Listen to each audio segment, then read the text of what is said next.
Eusebio Rentería tenía 71 años, un revólver calibre 38 con 48 balas en total y algo que ningún arma podía proporcionarle: fe inquebrantable, forjada en 7 décadas de defender las mismas tierras donde nació. Cuando el hombre lobo comenzó a matar su ganado con precisión quirúrgica, quebrando cuellos de toros de 600 kilos, removiendo hígados como cirujano, dejando huellas bípedas que rodeaban su casa cada madrugada, el viejo ranchero enfrentó una decisión simple. Podía huir hacia Guadalajara, donde su esposa lo esperaba en casa con escaleras suaves y doctores cercanos, o podía quedarse solo en un rancho a 18 kilómetros del pueblo más cercano, sin perros guardianes, sin vecinos, sin nadie que creyera lo que cazaba esas colinas. Eligió quedarse. No por terquedad senil ni heroísmo barato, sino porque 4 generaciones de Renterías no abandonaban lo que Dios les confió. Ni ante sequías, ni pistoleros del cartel, ni bestias imposibles que respiraban como asmáticos y sonreían con caninos que no encajaban. Su fe y ese revólver tendrían que bastar cuando la criatura finalmente cruzara el umbral de su puerta, arrancada a las 2 de la madrugada del 14 de marzo. Antes de continuar con este relato, necesito tu ayuda. Estamos a punto de llegar a los 1000 suscriptores que nos permitirán seguir desenterrando estas historias de la sierra. Cada suscripción es un voto para que la verdad no muera en el silencio. Dale al botón ahora. Eusebio Rentería cumplía 71 años el día que encontró las primeras huellas, aunque no lo supo hasta después. No había celebración planeada. Guadalupe, su esposa, vivía desde hacía 3 años con la hija menor en Guadalajara, donde las escaleras no castigaban su columna destrozada y los doctores quedaban a 15 minutos, no a 3 horas de terracería. Ella lo llamaba cada 15 días desde el teléfono público de la esquina, siempre con la misma súplica: «Vende el rancho, ven a la ciudad, ya cumpliste».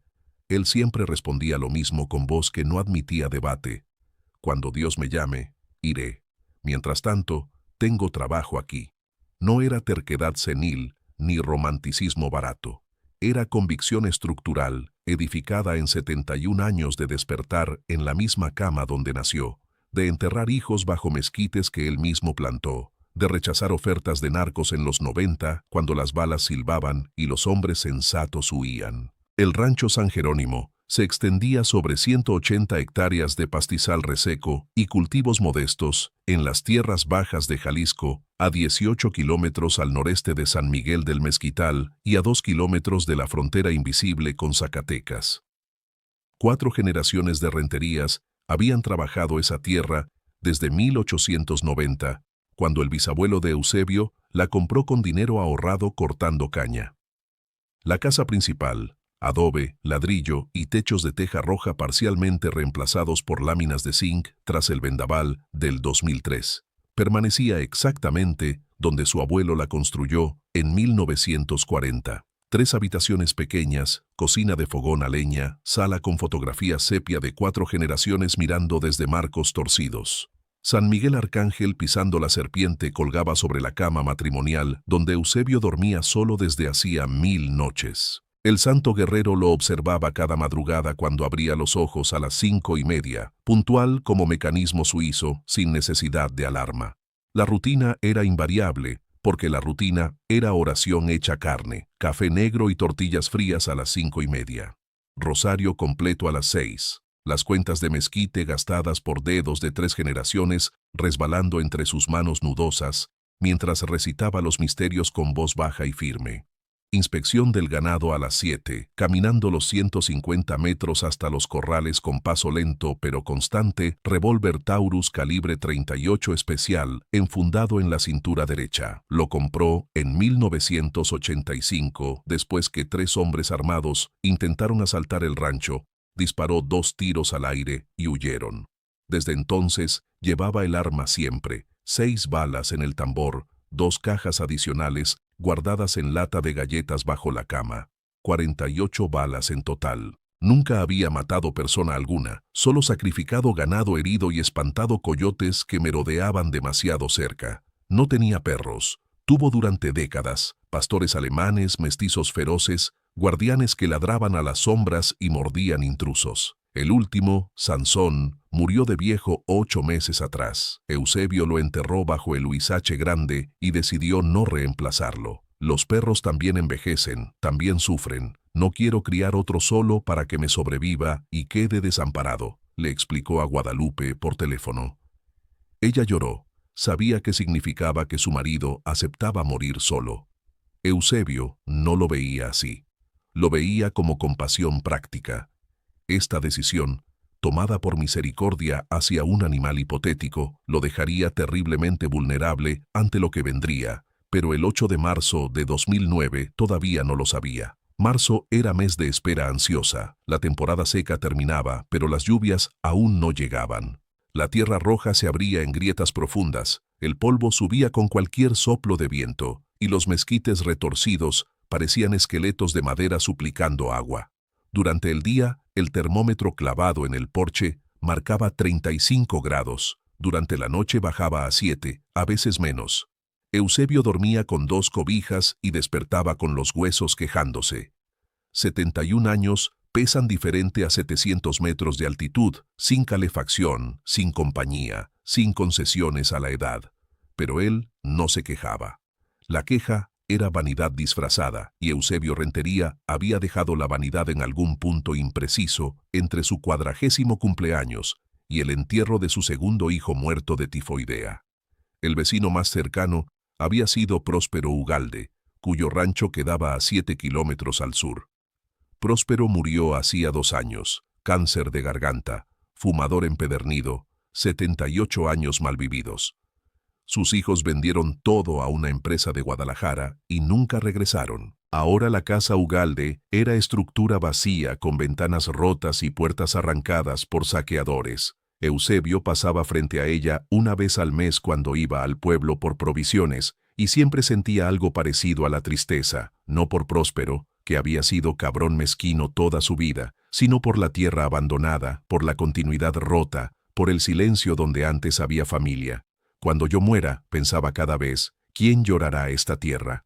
Sus 3 hijos vivos tenían trabajos en Guadalajara, León, Puerto Vallarta, ninguno volvería, lo sabía, lo aceptaba. Dios decide quién permanece y quién se va.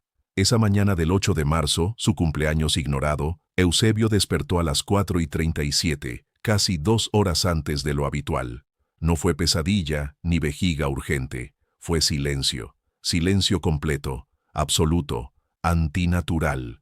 Los grillos siempre cantaban hasta el amanecer, los coyotes siempre aullaban en coro a las 4. El ganado siempre mugía bajo ocasional desde los corrales, pero esa madrugada no había nada, ni insecto, ni viento, ni animal. Solo silencio denso como agua estancada llenando sus oídos.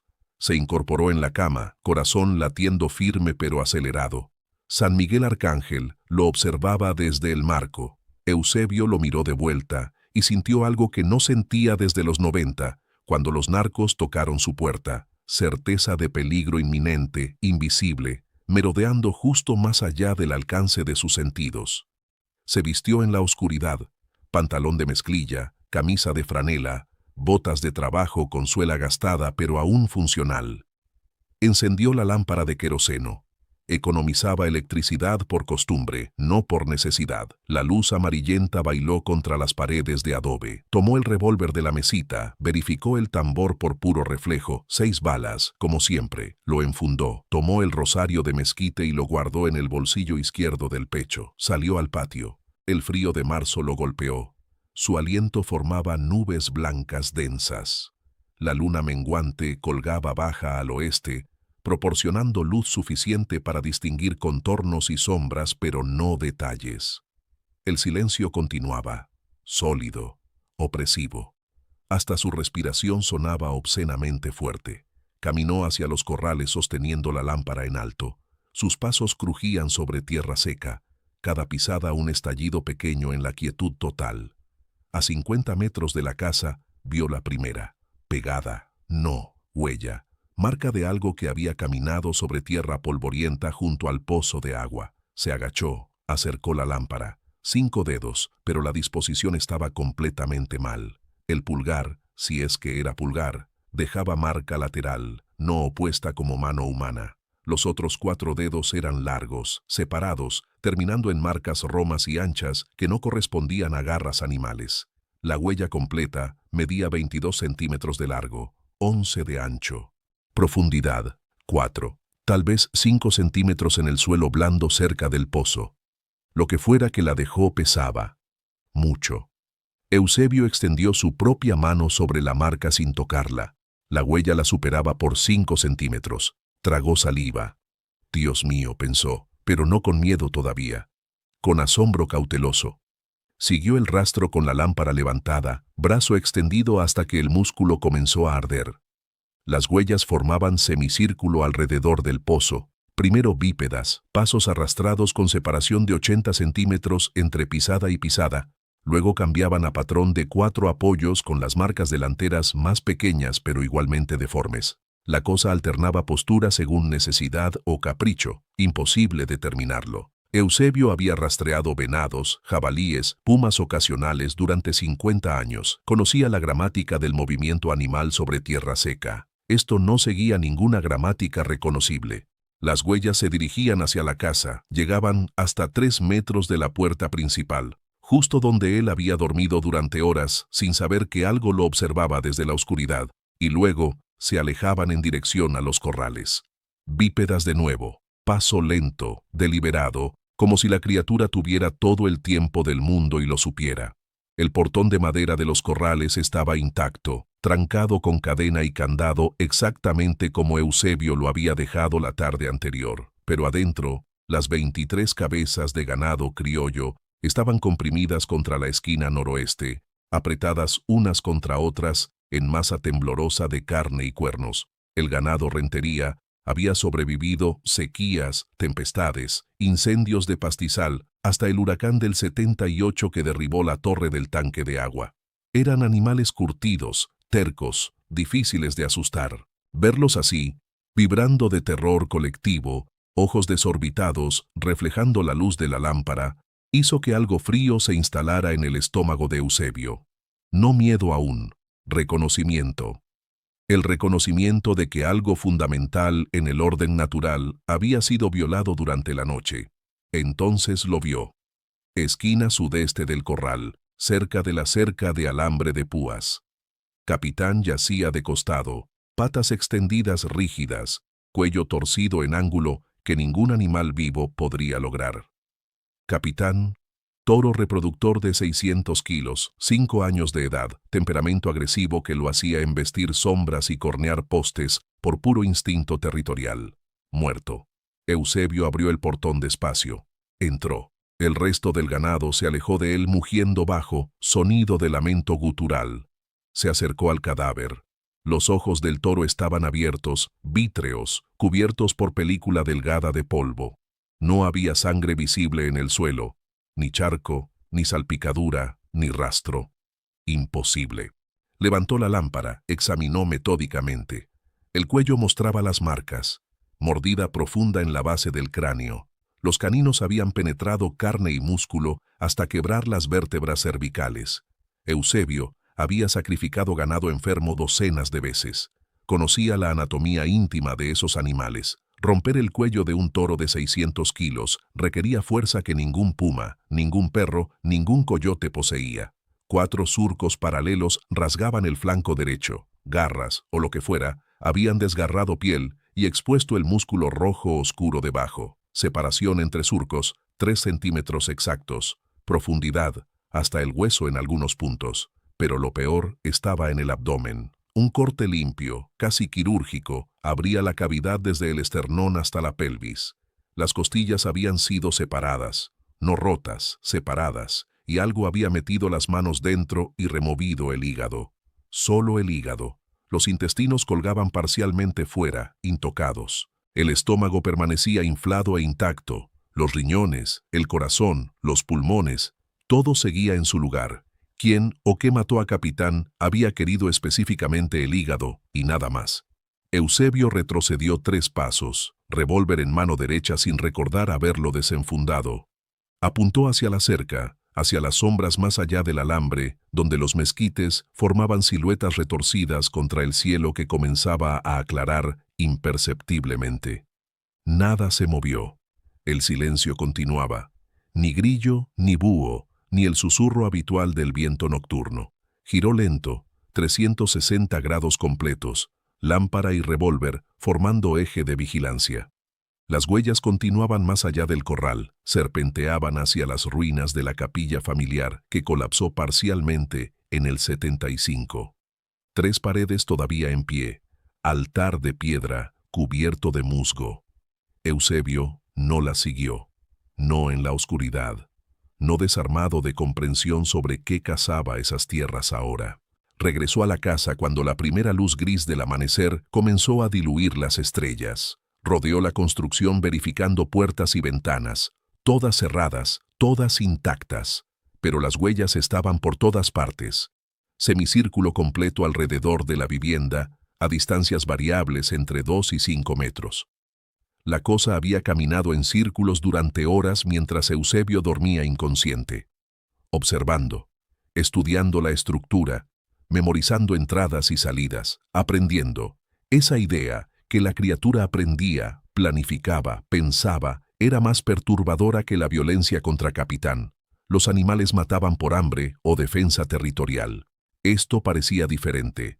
Metodología, propósito más allá del instinto. Dentro de la casa, Eusebio trancó la puerta con los 2 cerrojos, el original de hierro forjado y el moderno que instaló en los 90.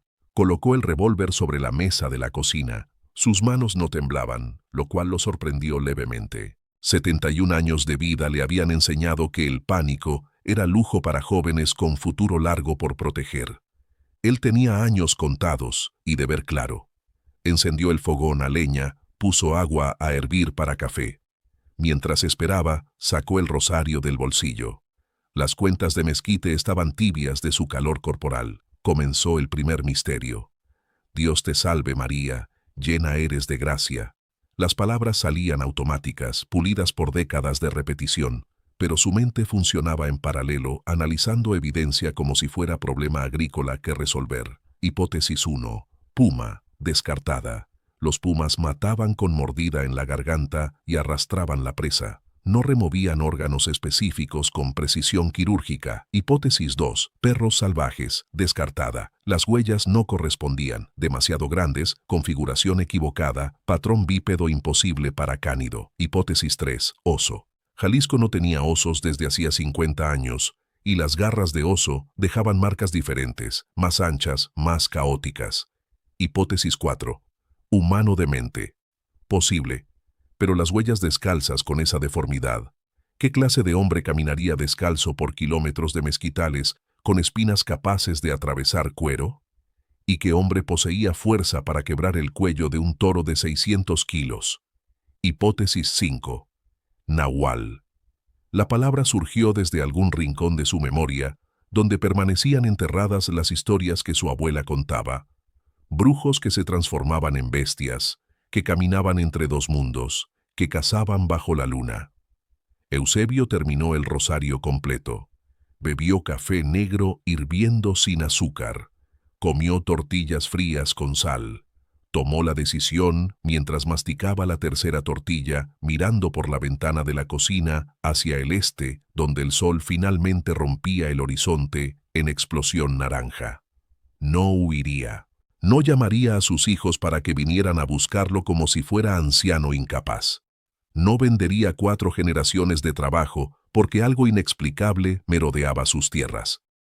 Si Dios permitía que esto sucediera, y Eusebio creía firmemente que Dios permitía cada cosa que acontecía en el universo, entonces había propósito, prueba, oportunidad de demostrar que la fe no era palabra vacía pronunciada los domingos, sino estructura que sostenía hombre entero cuando las circunstancias lo presionaban hasta el punto de quiebre. Pasó el día ocupado. Arrastró el cadáver de Capitán fuera del corral con el tractor viejo, motor diésel que tosía humo negro pero aún funcionaba. Lo dejó a 200 metros de la casa, en hondonada, donde los opilotes lo encontrarían. No tenía fuerza para cavar tumba de 600 kilos, y la carne muerta atraería carroñeros que tal vez ahuyentarían lo otro. Reforzó los corrales con tablas adicionales clavadas en los puntos donde el alambre estaba más flojo. No porque creyera que detendría a la criatura, lo que rompió el cuello de Capitán podría destrozar madera y alambre sin esfuerzo, sino porque la actividad mantenía sus manos ocupadas y su mente enfocada. Limpió el revólver meticulosamente, aceitó el mecanismo, verificó cada bala. 48 en total contando las del tambor. Sacó el rifle calibre 22 del armario, no lo usaba desde hacía años. El gatillo estaba oxidado, atascado. Intentó limpiarlo con aceite penetrante, pero el mecanismo se negaba a cooperar. Inútil. Lo devolvió al armario. Al atardecer, cielo transformándose en gradiente violeta y rojo sangre, Eusebio se sentó en el porche con el revólver en el regazo. El ganado sobreviviente había salido finalmente de su esquina de terror y pastaba nervioso cerca de los bebederos. Las primeras estrellas aparecieron, los grillos comenzaron su canto. Sonido normal, reconfortante. Eusebio rezó el rosario de nuevo, esta vez en voz alta, palabras flotando en el aire fresco del anochecer. Cuando terminó, habló directamente con Dios, como hacía a veces cuando estaba solo. No sé qué mandaste a mi puerta, Señor. No sé si es prueba o castigo o simplemente misterio que no me corresponde entender. Pero no correré. Esta tierra me fue confiada. La defenderé hasta donde me permitas. Esperó respuesta. No voz audible. Nunca había escuchado voces, pero sí la certeza silenciosa que a veces llegaba después de oración sincera. Lo que sintió fue paz simple. Suficiente. Esa noche durmió vestido sobre las cobijas, revólver bajo la almohada, botas puestas. Despertó 3 veces, sobresaltado por sonidos que resultaron ser viento contra las láminas de zinc o el crujido natural de la madera vieja enfriándose. La 4ª vez que despertó era porque algo real estaba sucediendo, las 5:15 de la mañana, luz gris, preamanecer filtrándose por las rendijas de las ventanas. Y afuera, clarísimo, inconfundible, el mugido agónico de ganado siendo asesinado. Eusebio salió descalzo. Las botas quedaron junto a la cama en su prisa, error que lamentaría después cuando las espinas del patio se clavaran en sus plantas. El revólver iba adelante, tambor girando bajo su pulgar, verificando por tercera vez en 30 segundos que las balas estaban ahí. El mugido cortó abruptamente. Silencio de nuevo, pero diferente al de la noche anterior. No vacío total, sino expectante, como si algo grande contuviera la respiración, esperando su reacción. Corrió hacia los corrales, esquivando rocas y matas de nopal, los pies descalzos golpeando tierra fría, pequeños pinchazos de dolor que ignoró completamente. La lámpara de queroseno se había quedado adentro. Solo tenía la luz gris del amanecer que convertía todo en siluetas borrosas. 3 ovejas yacían muertas dentro del corral. No las 23 cabezas de ganado mayor, esas permanecían vivas aunque agrupadas de nuevo en la esquina opuesta, temblando. Las ovejas, animales que Eusebio mantenía para lana y carne ocasional, estaban dispuestas en fila casi perfecta, mismas marcas que Capitán, cuellos quebrados, flancos rasgados con 4 surcos paralelos, abdómenes abiertos con precisión desconcertante. Los 3 hígados habían sido removidos. Los cadáveres todavía sangraban. Charcos oscuros empapaban la tierra del corral formando barro espeso. Eusebio calculó. Murieron así a menos de 10 minutos. La cosa había estado aquí, matando metódicamente mientras él dormía a 150 metros de distancia y se había marchado justo antes que él llegara. Como si supiera exactamente cuánto tiempo tenía antes que el humano despertara y viniera a investigar. Las huellas cubrían el perímetro del corral como manuscrito ilegible, bípedas acercándose desde el noroeste, cuadrúpedas circundando la cerca. Eusebio contó 3 vueltas completas, tal vez 4, donde las marcas se superponían. Luego bípedas de nuevo alejándose hacia el sur, hacia las colinas bajas cubiertas de mezquite y huizache. Siguió el rastro 20 metros fuera del corral. Las huellas eran frescas, bordes nítidos, sin polvo acumulado en el fondo, profundas donde el suelo era más blando.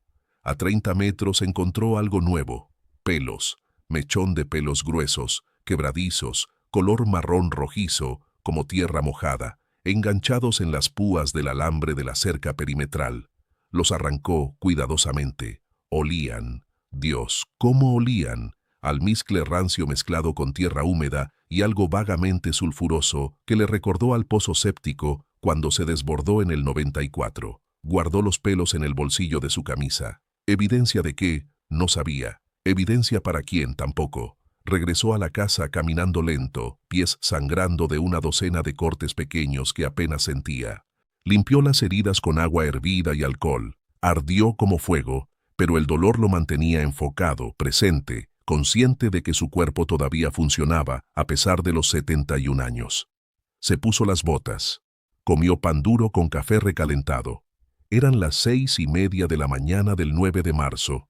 2 noches, 4 animales muertos. La cosa estaba escalando. No. Escalando implicaba caos, falta de control. Esto era progresión deliberada, demostración. La criatura le estaba mostrando que podía matar lo que quisiera, cuando quisiera, y él no podía impedirlo. Todavía, tomó decisión. Necesitaba ayuda, no para huir, sino para entender contra qué luchaba. A las 8 de la mañana subió a la camioneta Chevrolet del 87, pintura azul desteñida hasta casi blanco, motor que requería 3 intentos antes de encender. Los 18 kilómetros hasta San Miguel del Mezquital tomaron 40 minutos por el camino de terracería, lleno de baches que la temporada de lluvias anterior había convertido en campo minado de cráteres y piedras sueltas. El poblado apareció finalmente. 340 almas, iglesia blanca con campanario, plaza central con kiosco descascarado, tiendas pequeñas con anuncios de Coca-Cola desteñidos por el sol. Eusebio estacionó frente a la delegación municipal, edificio de concreto con bandera mexicana colgando flácida de asta oxidada. El delegado Macías estaba en su escritorio llenando formularios con letra cuidadosa. 30 años, tal vez menos, cara lampriña, lentes de armazón delgado, camisa blanca planchada con esmero. Había estudiado administración pública en Guadalajara, regresado al pueblo natal con ideas sobre modernización y transparencia que chocaban contra la inercia de tradiciones centenarias. Era buen hombre, honesto, pero joven, muy joven para creer en cosas que no cabían en sus formularios. Don Eusebio saludó con genuino respeto. Todos en San Miguel respetaban a Eusebio Rentería. ¿Qué lo trae por acá? ¿Todo bien en el rancho? Eusebio se sentó sin esperar invitación. Colocó el revólver sobre el escritorio, no como amenaza sino como declaración de seriedad. Explicó. Habló de capitán, de las 3 ovejas, de las huellas bípedas con 5 dedos deformes, del hígado removido con precisión, de los pelos color tierra mojada que olían a azufre. Habló durante 10 minutos sin pausa. Macías escuchó con expresión que transitó de atención cortés a preocupación velada. Cuando Eusebio terminó, el delegado se quitó los lentes, los limpió con pañuelo blanco, se los volvió a poner. Gesto que Eusebio reconoció. Preparación para decir algo que el interlocutor no quería escuchar. Don Eusebio, con todo el respeto que le tengo, y sabe que es mucho, lo que describe suena a puma, o tal vez perros salvajes. Ha habido reportes de jaurías en la zona de... Eusebio lo interrumpió levantando la mano. Su voz salió más dura de lo que pretendía. Las huellas son bípedas, Macías. Bípedas. Los pumas no caminan en 2 patas. Los perros tampoco.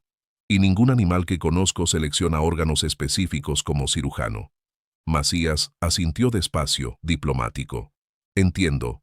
Pero a veces cuando uno vive solo mucho tiempo, la mente... Bueno, la soledad puede hacer que interpretemos las cosas de manera... Se detuvo. Eusebio terminó la frase por él. De manera que sugiere que estoy senil, loco, inventando monstruos porque extraño a mi esposa. El silencio entre ambos se extendió incómodo. Finalmente Macías suspiró. No dije eso, don Eusebio. Solo sugiero que tal vez deberíamos considerar explicaciones más convencionales. Puedo enviar a Ramírez con usted mañana, que revise las huellas, que vea los animales muertos. Si hay predador peligroso, necesitamos documentarlo. Eusebio se levantó. Tomó el revólver, lo enfundó. No se moleste. Ya sé lo que encontrarán. Nada que quepa en sus reportes. Nada que puedan explicar en sus formularios. Salió sin despedirse.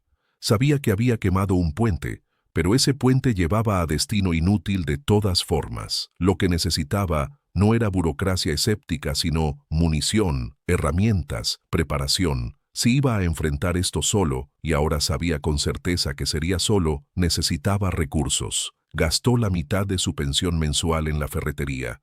2 cajas adicionales de munición calibre 38, 24 balas, sumaban 72 en total. Machete nuevo con hoja de 40 centímetros, filo recién afilado que podía cortar rama de mezquite de un tajo, caja de fósforos impermeables, 5 litros de queroseno, rollo de alambre de púas, candados adicionales. El ferretero, don Chema, 60 años, bigote espeso, empacó todo sin preguntas, pero con mirada que decía claramente, sé que algo pasa pero no quiero saberlo.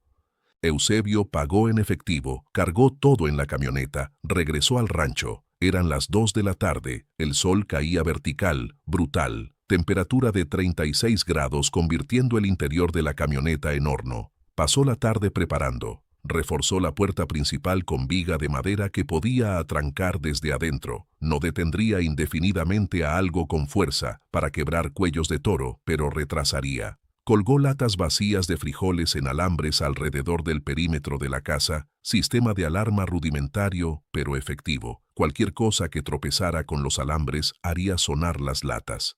Verificó las ventanas. Todas tenían barrotes de hierro instalados en los 80, cuando el problema era asaltantes humanos.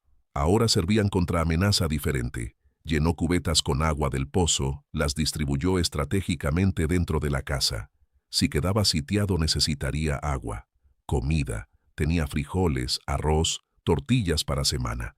Más que suficiente. Al anochecer, montó vigilia en el porche. Revólver en el regazo, caja de munición abierta junto a él, machete nuevo apoyado contra la pared, café en termo metálico, cobija sobre los hombros porque el frío nocturno ya mordía.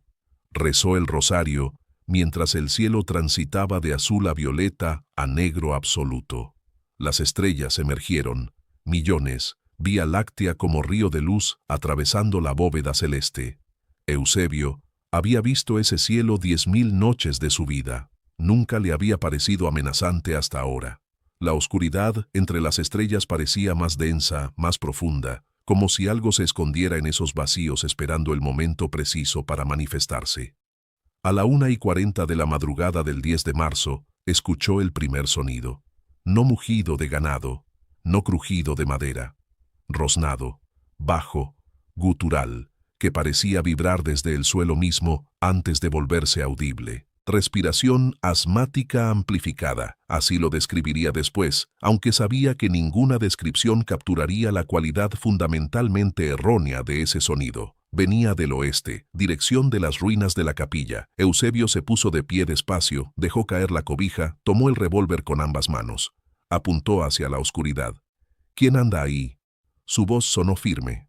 Bien. El rosnado respiración continuó 5 segundos más. Luego cortó abruptamente. Silencio. Eusebio esperó, músculos tensos, dedo fuera del gatillo, pero listo para moverse. 1 minuto, 2, 5, nada. 40 minutos después, ya había bajado el arma, los brazos ardían de mantener posición de tiro tanto tiempo. El sonido regresó. Esta vez, desde el este. La cosa lo había circundado en silencio absoluto, rodeando la casa por la retaguarda, mientras él miraba hacia el oeste. Eusebio giró, apuntó de nuevo. Las latas colgadas no habían sonado. Lo que fuera que se movía allá afuera sabía dónde estaban los alambres y los evitaba. Inteligencia, no instinto animal, cálculo, observación, aprendizaje. En el nombre de Dios, muéstrate. Esta vez su voz tembló levemente. El rosnado cesó. Silencio hasta el amanecer. Los siguientes 3 días establecieron patrón que erosionó la cordura de Eusebio con precisión de goteo constante sobre piedra. La criatura no atacaba, merodeaba. Cada noche aparecía en horario diferente, desde dirección diferente, con sonidos que variaban sutilmente, a veces el rosnado respiración, a veces chasquidos secos como nudillos, tronando en secuencia rítmica, a veces simplemente presencia silenciosa detectada solo por el cese abrupto de grillos y el terror palpable del ganado. Eusebio no dormía. Montaba guardia desde el anochecer hasta el amanecer sentado en el porche o dentro de la casa, con las luces apagadas, revólver en mano, esperando ataque que nunca llegaba. Durante el día intentaba dormir, pero su cuerpo, acostumbrado a 71 años de rutina inflexible, se rebelaba contra el horario invertido. Conseguía 2, máximo 3 horas de sueño agitado, lleno de sobresaltos. La noche del 13 de marzo, Eusebio cometió el error que la criatura esperaba. Exhausto, hasta el punto donde los pensamientos se volvían viscosos y las manos temblaban por pura fatiga nerviosa, se quedó dormido en la silla del porche a las 3:30 de la madrugada. No fue sueño consciente, simplemente sus ojos se cerraron y la oscuridad lo tragó. Despertó a las 5:15 con los primeros rayos solares calentando su rostro. El revólver había caído de su regazo al piso de concreto del porche. El termo de café estaba volcado, líquido frío formando charco oscuro. Y en la tierra polvorienta, a menos de 1 metro de donde sus pies descalzos colgaban de la silla, había una huella. Fresca. Profunda. Los 5 dedos deformes impresos con claridad perfecta. Eusebio se levantó tan rápido que la cabeza le dio vueltas. Tuvo que apoyarse contra la pared para no caer. Miró la huella. La criatura había estado junto a él. Podría haberlo matado. Un golpe al cuello como dio a Capitán, mordida rápida, garras rasgando garganta. Habría muerto sin despertar, pero no lo hizo. Eligió dejarlo vivir.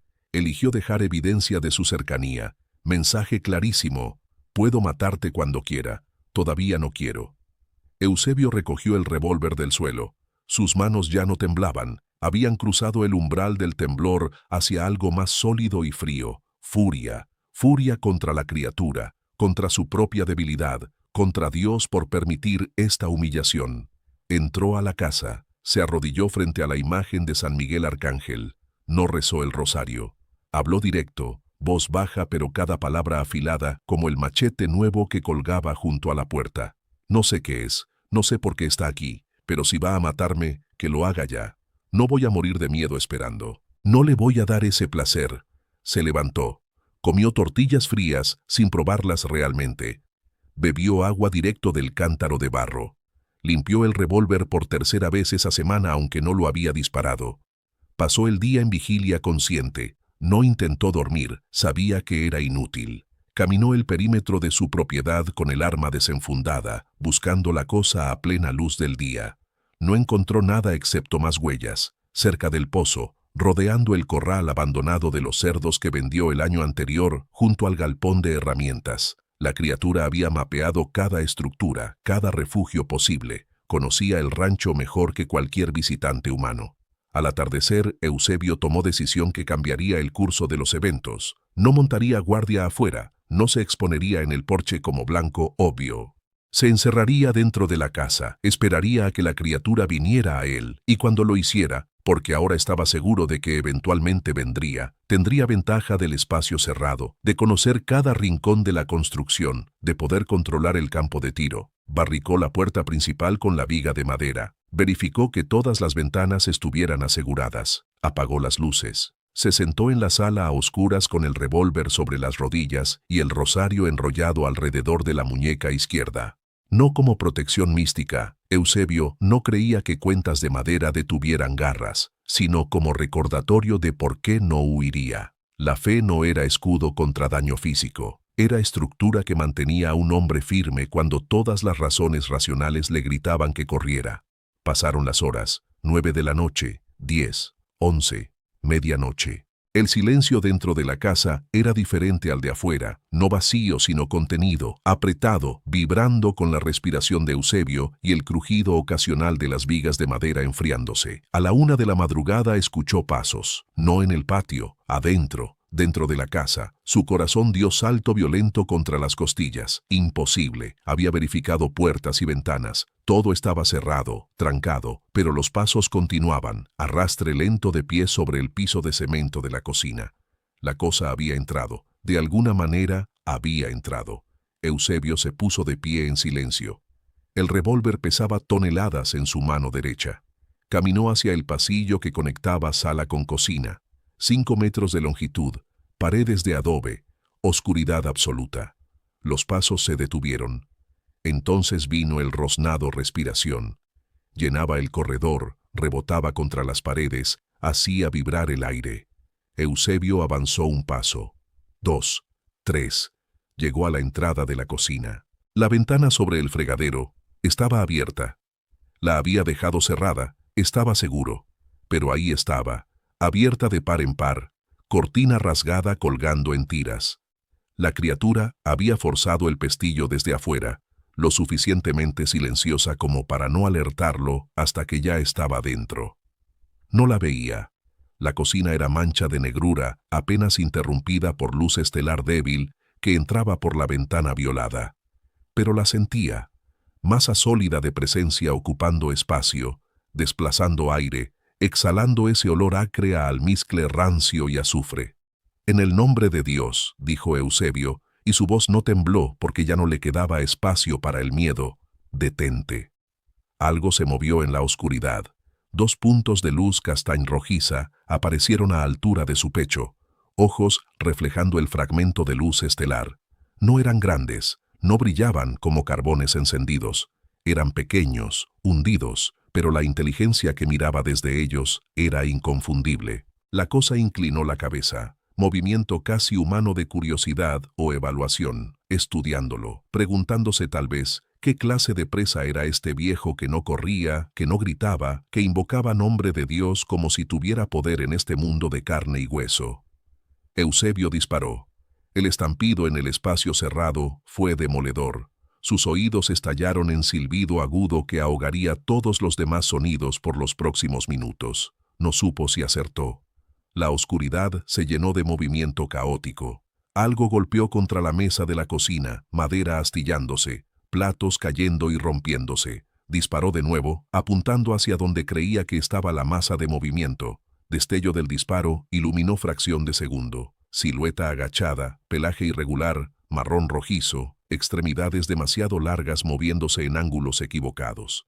Después, oscuridad absoluta otra vez. El rosnado se convirtió en algo más alto, gritó casi, o aullido truncado que no salía completo, como si la garganta de la criatura no estuviera diseñada para producirlo. Había acertado, sangre, olía la sangre, metálica intensa con ese undertone de putrefacción. La cosa se lanzó hacia él. Eusebio no la vio venir, simplemente dejó de estar solo en el pasillo y de repente, masa sólida lo golpeó con fuerza de toro embistiendo. Cayó hacia atrás, espalda impactando el piso de cemento de la sala con sonido sordo que expulsó todo el aire de sus pulmones. El revólver salió volando de su mano. Escuchó el metal rebotando contra el piso en algún lugar a su izquierda. Peso sobre su pecho, la criatura encima, aplastándolo. Calor animal, olor insoportable, algo húmedo goteando sobre su cara. Sangre de la criatura, tibia y viscosa. Eusebio abrió los ojos. Estaba demasiado cerca para enfocar. Manchas de sombra y textura de piel gruesa con paches de pelo áspero. Vio los dientes.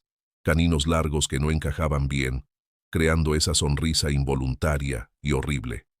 La mandíbula se abrió. Iba a morder. Eusebio metió el brazo derecho entre ambos, justo cuando la mordida descendía. Los dientes se cerraron sobre su antebrazo en lugar del cuello. Dolor explosivo. No punzante sino aplastante, como tenaza de hierro cerrándose sobre hueso. Gritó. La criatura sacudió la cabeza como perro con presa, rasgando. Eusebio sintió la carne de su brazo abrirse. 4 surcos paralelos de las garras que sujetaban su hombro, mientras los dientes trituraban músculo. Con la mano izquierda buscó desesperado. Sus dedos encontraron el rosario todavía enrollado en su muñeca. Inútil. Buscó más allá. Tocó algo duro, metálico. El revólver. Estaba a centímetros. Estiró, dislocándose casi el hombro. Los dedos se cerraron alrededor de la empuñadura. No hubo pensamiento táctico. No hubo puntería. Presionó el cañón contra lo que esperaba fuera el cuerpo de la criatura y vació el tambor. 3 disparos restantes en sucesión rápida, bam, bam, bam, retroceso, golpeando su muñeca contra el piso. La criatura aulló. Esta vez el sonido salió completo, agudo, lleno de agonía animal pura. Se soltó, peso desapareciendo de su pecho. Eusebio rodó hacia un lado, tosiendo, tratando de respirar. Escuchó movimiento frenético, la cosa tropezando, arrastrándose. Dirección de la puerta que había arrancado de sus bisagras al entrar, dejando hueco abierto al patio. Sonido de cuerpo pesado golpeando el marco. Después pasos irregulares alejándose, cojera pronunciada, arrastre de extremidad herida. Silencio gradual.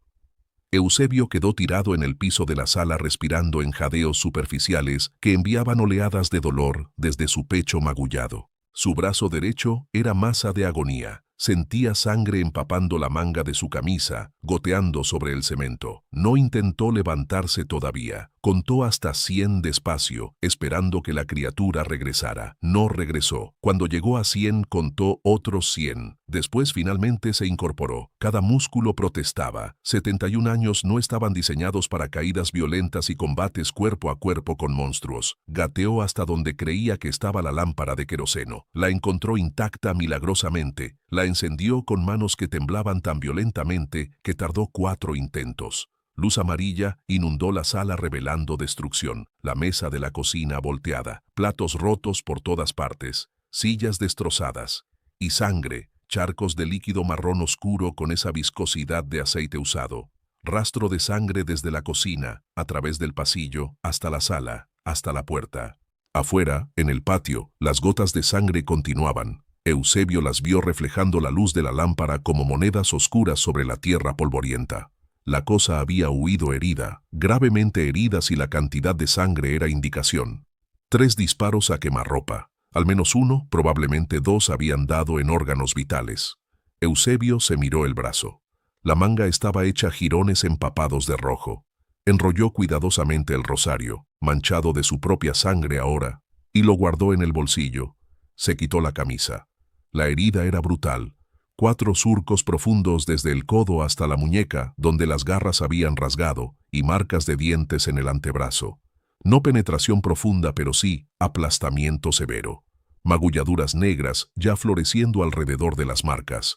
Caminó tambaleándose hasta la cocina, encontró el recipiente de alcohol que usaba para limpiar heridas del ganado. Lo vertió directamente sobre el brazo. El dolor fue tan intenso que sus rodillas cedieron. Tuvo que apoyarse contra la pared para no caer. Vio manchas negras en los bordes de su visión. Respiró profundo 3 veces hasta que las manchas retrocedieron. Rasgó tiras de una sábana limpia. Vendó el brazo lo mejor que pudo con una sola mano funcional. Apretado, pero no tanto como para cortar circulación. Los surcos seguían sangrando, pero menos. Necesitaba suturas probablemente, o al menos atención médica real. Pero San Miguel del Mezquital estaba a 18 kilómetros. Era las 3 de la madrugada y conducir con un solo brazo por camino de terracería lleno de baches terminaría en volcadura. Tendría que esperar al amanecer. Se sentó en la silla menos destruida de la sala, revólver vacío sobre la mesa.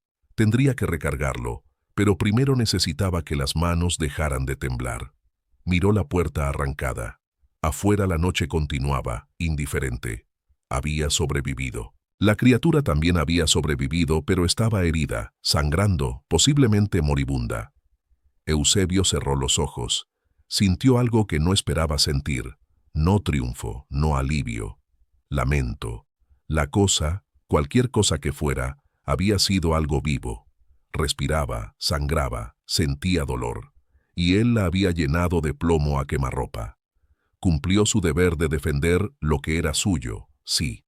Pero el costo emocional de matar, incluso matar lo que no debería existir, pesaba diferente de lo que anticipó. Recargó el revólver con manos temblorosas, 6 balas frescas. Le quedaban 30 más en las cajas. Esperó el amanecer sentado en esa silla, vigilando el hueco donde antes había puerta, escuchando cada sonido de la noche. La criatura no regresó. Cuando el sol finalmente rompió el horizonte, luz dorada inundando el patio, revelando rastro de sangre que serpenteaba hacia las colinas del sur, Eusebio supo que algo había terminado. No sabía exactamente qué, pero la presión constante de las últimas noches, esa sensación de ser observado, cazado, estudiado, había desaparecido. El aire olía diferente, más limpio, vacío. Eusebio esperó 2 días antes de seguir el rastro de sangre. El brazo le dolía con pulsaciones constantes que sincronizaban con los latidos de su corazón. Infección menor había comenzado a pesar del alcohol, bordes de las heridas inflamándose rojos y calientes al tacto. Debería haber ido al pueblo, a la clínica donde la doctora Sánchez curaba fiebres y cosía cortes sin hacer preguntas incómodas. Pero no fue. Algo lo retenía en el rancho, necesidad de saber, de confirmar, de cerrar el círculo antes de permitirse descanso. Durante esos 2 días, montó guardia diurna y nocturna con disciplina férrea a pesar del agotamiento. La criatura no regresó. El ganado sobreviviente gradualmente recuperó comportamiento normal. Pastaban, bebían, mugían con las cadencias habituales. Los grillos cantaban de nuevo cada noche. El silencio antinatural se había roto. La mañana del 16 de marzo amaneció clara, temperatura fresca, pero no helada. Eusebio comió pan con frijoles, bebió café hasta que sus manos dejaron de temblar levemente. Se puso camisa de manga larga para cubrir los vendajes, manchados ya de exudado amarillento pero sosteniendo la carne cerrada. Tomó el revólver, el machete, una cantimplora de agua. Siguió el rastro de sangre que salía de su patio. Las gotas marrones habían oscurecido más con el tiempo, secándose hasta volverse costras quebradizas sobre la tierra. Pero el patrón era claro. La criatura había huido hacia el sur, hacia las colinas bajas cubiertas de mezquite y huizache que marcaban el inicio de terreno más escabroso. El rastro subía por pendiente gradual, zigzagueando entre matorrales espinosos. Eusebio caminaba despacio, no solo por edad, sino por precaución. Si la cosa seguía viva y herida, animal acorralado era el más peligroso. Pero a medida que avanzaba la cantidad de sangre aumentaba, charcos cada vez más grandes, manchas donde claramente se había detenido a descansar, estaba desangrándose. Los disparos a quemarropa habían hecho daño masivo. A 2 kilómetros del rancho, hora y media de caminata lenta, el olor llegó primero, dulce, pútrido, inconfundible, muerte. Muerte de varios días bajo sol que ya comenzaba a calentar hacia los 30 grados. Encontró el cuerpo en hondonada poco profunda, entre 3 huizaches retorcidos, como si la criatura hubiera buscado sombra para morir. Estaba de costado, patas, extremidades, encogidas contra el torso en postura fetal casi humana. Los opilotes ya habían comenzado su trabajo. 2 de ellos levantaron vuelo pesadamente cuando Eusebio apareció, graznando protestas. Moscas formaban nube negra vibrante sobre la carcasa. Eusebio se detuvo a 3 metros de distancia. Cubrió nariz y boca con pañuelo, aunque eso apenas mitigaba el hedor. Se obligó a mirar, a ver realmente lo que había matado. Era más pequeña de lo que parecía en la oscuridad del combate. 1,75 de altura, tal vez 80 kilos de peso, grande para humano, pequeña para lo que su mente había construido durante las noches de terror. La pelaje era exactamente como los mechones que encontró en el alambre, marrón, rojizo y regular, más rala de lo que películas y leyendas sugerían. Áreas grandes de piel expuesta, gris oscura y gruesa como cuero. Los opilotes habían comenzado por los ojos y el abdomen, cavidades vacías ya, tripas parcialmente expuestas, pero suficiente quedaba para identificar la anatomía imposible, el cráneo achatado con fociño corto, los caninos demasiado largos, creando esa sonrisa permanente, incluso en muerte. Las manos híbridas con 5 dedos dispuestos incorrectamente, sin cola, la columna terminando en muñón óseo visible, donde la piel se había retraído. Las heridas de bala eran evidentes. Hombro izquierdo, orificio de entrada del tamaño de una moneda, rodeado de tejido necrótico negro. Flanco derecho, 2 impactos cercanos, probablemente de los disparos finales cuando presionó el revólver contra el cuerpo. La sangre alrededor de las heridas era esa misma viscosidad aceitosa, coagulada en masas gomosas que las moscas evitaban. Había muerto de shock hemorrágico o infección días después del enfrentamiento. Murió sola, en agonía prolongada, arrastrándose lejos del rancho como animal enfermo, buscando lugar apartado para el final. Eusebio sintió algo complicado en el pecho. No arrepentimiento exactamente, porque había defendido su vida y su tierra, pero tampoco satisfacción. Solo peso gris de haber quitado vida, sin importar cuán monstruosa fuera esa vida. Se arrodilló a distancia prudente, sacó el rosario del bolsillo. Las cuentas todavía tenían manchas oscuras de su propia sangre mezclada con la de la criatura. Rezó un Padre Nuestro completo, voz baja pero clara. No por la criatura específicamente. No sabía si tenía alma, si había sido humano transformado o bestia nacida así, si merecía oraciones. Rezó porque algo que respiraba ya no respiraba. y eso merecía reconocimiento, aunque fuera mínimo. Cuando terminó, se santiguó y se puso de pie. No tocaría el cuerpo, no tomaría muestras, no fotografiaría evidencias, no preservaría pruebas. Los zopilotes y las moscas completarían su trabajo. En semanas, solo quedarían huesos dispersos que eventualmente se cubrirían de tierra y desaparecerían en el ciclo indiferente de la naturaleza. Pero tampoco podía dejarlo así, expuesto. Pasó las siguientes 6 horas excavando. Pala y pico, que trajo del rancho en segundo viaje. Trabajo brutal bajo sol que subía hacia mediodía. Su brazo herido protestaba con cada palada, los vendajes empapándose de sudor y algo de sangre fresca donde los puntos de tensión reabrían los bordes de las heridas. Cavó tumba poco profunda, 1,5 metros de profundidad, suficiente para que animales carroñeros no desenterraran fácilmente. Empujó el cadáver dentro usando ramas largas, sin tocarlo directamente.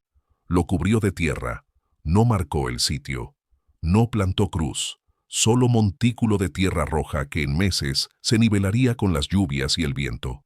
Nadie sabría nunca que algo imposible estaba enterrado en esa colina anónima, a 2 kilómetros del rancho San Jerónimo. Regresó a la casa al atardecer, exhausto hasta los huesos. Limpió las heridas del brazo otra vez, pus amarillo salía de 2 de los surcos, infección estableciéndose firmemente. Mañana iría al pueblo.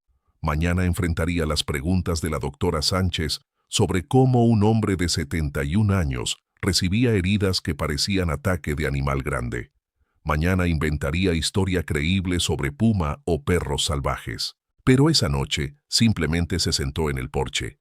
Había reparado la puerta temporalmente con bisagras nuevas, aunque la madera mostraba marcas de astillamiento donde fue arrancada. Miró las estrellas emergiendo una por una. La luna nueva dejaba el cielo especialmente oscuro, perfecto para ver la Vía Láctea desplegándose en toda su gloria. Pensó en llamar a Guadalupe, decirle que vendría a Guadalajara, que aceptaba dejar el rancho, que los últimos días le habían enseñado que 71 años eran demasiados para vivir solo enfrentando lo desconocido. Pero incluso mientras lo pensaba, sabía que no lo haría. Esto, la tierra, la rutina, el deber de mantener lo que 4 generaciones construyeron, era quien era. Abandonarlo sería abandonarse a sí mismo. La criatura había muerto. Él había sobrevivido. La vida continuaría como siempre, despertando a las 5:30, rosario a las 6, inspección del ganado a las 7. Las heridas sanarían o no sanarían. Eventualmente moriría, como todos mueren. Pero moriría aquí, en la tierra que le correspondía defender. Si esta historia te hizo cuestionar cuántos hombres como Eusebio enfrentan lo imposible en silencio, en ranchos olvidados donde nadie documenta y nadie investiga, suscríbete y activa la campanita, porque el México rural guarda secretos que las ciudades nunca conocerán. ¿Cuántos cuerpos imposibles yacen enterrados en colinas anónimas? ¿Cuántos ancianos llevan cicatrices que ningún doctor puede explicar? Déjalo en los comentarios. 3 días después, Eusebio finalmente fue a San Miguel del Mezquital. La doctora Sánchez curó las heridas con antibióticos y suturas donde fue necesario, aceptando sin mucho cuestionamiento la historia del ataque de perros salvajes. El delegado Macías, cuando Eusebio mencionó casualmente que los ataques al ganado habían cesado, simplemente asintió con aire de confirmación. ¿Ve, don Eusebio? Seguro era puma que migró a otra zona. Estos animales tienen territorios amplios. Eusebio no corrigió. No tenía sentido. La verdad que él conocía no cabía en los formularios de Macías ni en las categorías comprensibles del mundo moderno. Nadie más preguntó. Nadie investigó. San Miguel del Mezquital continuó su existencia lenta e indiferente. Misas los domingos, mercado los jueves, chismes sobre quién se acostaba con quién y qué cosecha vendría mejor ese año. Los ataques al ganado del rancho San Jerónimo se convirtieron en anécdota menor que desapareció del recuerdo colectivo en semanas. El silencio rural, ese silencio que protege secretos porque indagar cuesta más de lo que la mayoría está dispuesta a pagar, se cerró sobre los eventos de marzo de 2009 como agua cerrándose sobre piedra hundida. Eusebio vivió 4 años más. Guadalupe nunca regresó al rancho. Sus llamadas quincenales continuaron con la misma súplica rechazada cortésmente. Los hijos visitaban 2 veces al año, siempre insistiendo que se mudara a la ciudad, siempre recibiendo la misma respuesta. Cuando Dios me llame, iré. Mientras tanto, tengo trabajo aquí. En enero de 2013, a las 4 de la mañana de un martes frío, Eusebio Rentería murió de infarto agudo en la misma cama donde nació 75 años atrás. San Miguel Arcángel pisando la serpiente fue lo último que vieron sus ojos antes de cerrarse permanentemente. Lo encontraron 3 días después cuando el hijo mayor, preocupado por no recibir la llamada semanal habitual, condujo hasta el rancho. Entre sus posesiones, el revólver Taurus, calibre 38, con 3 balas en el tambor, el rosario de mezquite manchado con sangre que nunca se limpió completamente, y un cuaderno de espiral donde había registrado, día por día con letra temblorosa pero legible, los eventos de marzo de 2009. Describió las huellas, las muertes del ganado, el enfrentamiento final, el entierro en la colina. Ninguno de sus hijos creyó una palabra. Atribuyeron el relato a soledad prolongada, tal vez senilidad temprana, o simplemente imaginación de viejo cansado llenando días vacíos con fantasías. El cuaderno fue quemado junto con cartas antiguas y documentos personales después del funeral. Los hijos decidieron que preservar delirios sería irrespetuoso a la memoria de su padre. El rancho San Jerónimo se vendió en 2014 a Agrodesarrollo del Bajío S. ADCV, empresa de agronegocios con capital de Monterrey. Demolieron la casa de adobe, demasiado vieja, no cumplía códigos modernos. Arrasaron los corrales, nivelaron el terreno con maquinaria pesada, plantaron 200 hectáreas de sorgo transgénico optimizado para etanol. Contrataron 3 empleados que vivían en contenedores prefabricados con aire acondicionado y televisión satelital. Ninguno reportó jamás algo inusual. Las cosechas fueron consistentes, los márgenes de ganancia aceptables. Pero en algún archivo polvoriento de la parroquia de San Miguel del Mezquital permanece acta de defunción. Eusebio Rentería Navarro, 75 años, causa de muerte, infarto agudo de miocardio.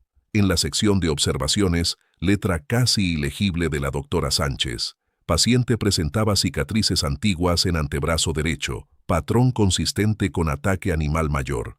Nunca explicó origen satisfactoriamente. Nadie lee esas observaciones, nadie las leerá probablemente nunca. Y en una colina sin nombre, a 2 kilómetros de lo que fue el rancho San Jerónimo, bajo 3 metros cúbicos de tierra roja que las lluvias han compactado y las raíces de huizache han penetrado, yacen huesos que ningún paleontólogo catalogará, que ningún zoólogo estudiará, que ninguna taxonomía reconocerá. La tierra guarda sus secretos con indiferencia perfecta. No distingue entre lo posible y lo imposible, entre lo documentado y lo negado. Simplemente recibe, cubre, olvida. Eusebio Rentería sabía esto. Por eso no buscó reconocimiento ni validación externa. Defendió lo suyo no para que otros lo supieran, sino porque era correcto hacerlo. La verdad de esas 2 semanas en marzo de 2009 murió con él, enterrada tan profundamente como el cadáver en la colina, preservada únicamente en cuaderno quemado y cicatrices que se cremaron con su cuerpo. Algunas batallas se pelean sin testigos, algunas victorias nunca se celebran. Algunos hombres mueren habiendo protegido exactamente lo que juraron proteger, y eso, solo eso, tiene que ser suficiente. El viento que sopla sobre las tierras que fueron San Jerónimo no sabe nada de esto. Mueve el sorgo transgénico en olas verdes perfectamente uniformes. Los empleados de agrodesarrollo cocinan en microondas y ven fútbol en pantallas planas. Las estrellas salen cada noche sobre un paisaje que ya no recuerda mezquites retorcidos, ni casas de adobe, ni viejos tercos que rezaban rosarios con sangre en las cuentas. Pero si caminaras, aunque nadie camina ya por esas colinas, no hay razón para hacerlo. Hacia el sur desde donde estaba la casa, 2 kilómetros exactos, encontrarías montículo bajo de tierra donde nada crece excepto pasto seco. No hay marcador, no hay señal, solo silencio y el conocimiento imposible de probar de que algunos secretos permanecen enterrados, porque desenterrarlos no cambiaría nada excepto obligar al mundo a reconocer que sus categorías son inadecuadas, sus explicaciones insuficientes y su arrogancia. La certeza de que todo lo real puede ser catalogado y comprendido fundamentalmente equivocada.